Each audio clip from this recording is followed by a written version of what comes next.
ಹಳೆಯ ಚಿನ್ನದ ಒಡವೆನ ಅಧಿಕ ಬೆಲೆಗೆ ಮಾರಬೇಕೆ? ಅಂದ್ರೆ ಆಟಿಕಾಗೆ ಕಾಲ್ ಮಾಡಿ 8880300300. Attica gold company.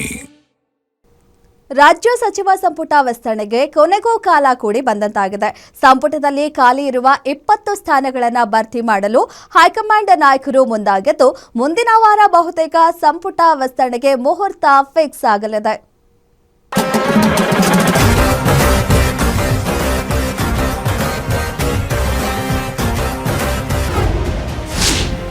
ರಾಜ್ಯ ಸಚಿವ ಸಂಪುಟ ವಿಸ್ತರಣೆಗೆ ಕೊನೆಗೂ ಕೂಡಿ ಬಂತು ಕಾಲ. ಮುಂದಿನ ವಾರವೇ ನೂತನ ಸಚಿವರ ಪ್ರಮಾಣ ವಚನ ಸಾಧ್ಯತೆ.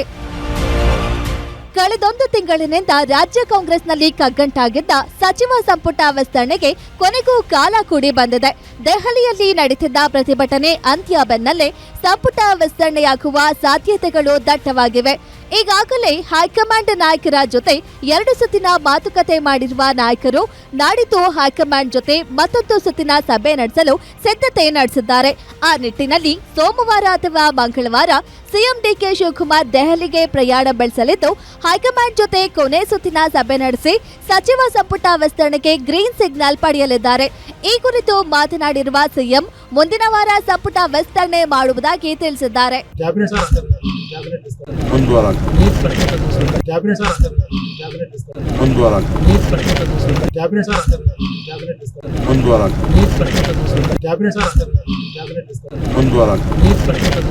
ಇನ್ನು ನಿನ್ನೆ ರಾಜ್ಯಕ್ಕೆ ಆಗಮಿಸಿದ್ದ ಎಐಸಿಸಿ ಕಾರ್ಯದರ್ಶಿ ಕೆಸಿ ವೇಣುಗೋಪಾಲ್, ರಾಜ್ಯ ಕಾಂಗ್ರೆಸ್ ಉಸ್ತುವಾರಿ ರಣದೀಪ್ ಸಿಂಗ್ ಸುರ್ಜೇವಾಲಾ ಜೊತೆ ಸಿಎಂ ಡಿಕೆಶಿ, ಮಾಜಿ ಸಿಎಂ ಸಿದ್ದರಾಮಯ್ಯ, ಕೆಪಿಸಿಸಿ ಅಧ್ಯಕ್ಷ ಬಿಕೆ ಹರಿಪ್ರಸಾದ್ ಚರ್ಚೆ ನಡೆಸಿದ್ರು. ಸಂಪುಟದಲ್ಲಿ ಯಾವ ಶಾಸಕರಿಗೆ ಸ್ಥಾನಮಾನ ಕೊಡಬೇಕು ಅನ್ನೋ ಬಗ್ಗೆ ಸುದೀರ್ಘ ಮಾತುಕತೆ ನಡೆಸಿದ್ದಾರೆ. ಹೀಗಾಗಿ ಸಚಿವಾಕಾಂಕ್ಷಿಗಳು ಇದೀಗ ಮತ್ತೆ ಹೈಕಮಾಂಡ್ ರಾಜ್ಯ ನಾಯಕರ ಮೇಲೆ ಒತ್ತಡ ಹಾಕಿ ಲಾಭಿಗೆ ಮುಂದಾಗಿದ್ದಾರೆ.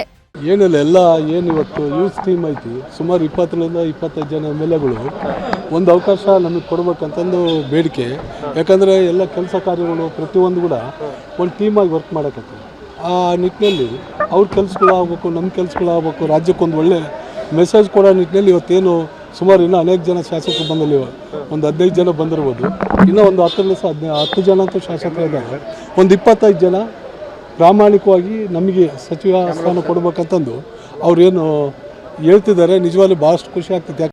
ರಾಜ್ಯ ಸಚಿವ ಸಂಪುಟದಲ್ಲಿ ಖಾಲಿ ಇರುವ 20 ಸ್ಥಾನಗಳಿಗೆ ಬರೋಬ್ಬರಿ 40ಕ್ಕೂ ಹೆಚ್ಚು ಶಾಸಕರು ಲಾಬಿ ಮಾಡ್ತಿರೋದ್ರಿಂದ ಸಂಪುಟಕ್ಕೆ ಯಾವ ಶಾಸಕರು ಸೇರ್ಪಡೆ ಆಗ್ತಾರೆ ಅನ್ನೋದು ಕುತೂಹಲ ಮೂಡಿಸಿದ್ರೆ, ಈಗಾಗಲೇ ರಾಜ್ಯ ನಾಯಕರು ಫೈನಲ್ ಮಾಡಿರುವ ಪಟ್ಟಿಯಲ್ಲಿ ಯಾರಿಗೆ ಸಚಿವ ಸ್ಥಾನ ಸಿಗಲಿದೆ ಅನ್ನೋದಕ್ಕೆ ಮುಂದಿನ ವಾರ ಬಹುತೇಕ ಉತ್ತರ ಸಿಗಲಿದೆ. ವೀರೇಶ್ ದಾನಿ, political bureau, guarantee news, Bengaluru.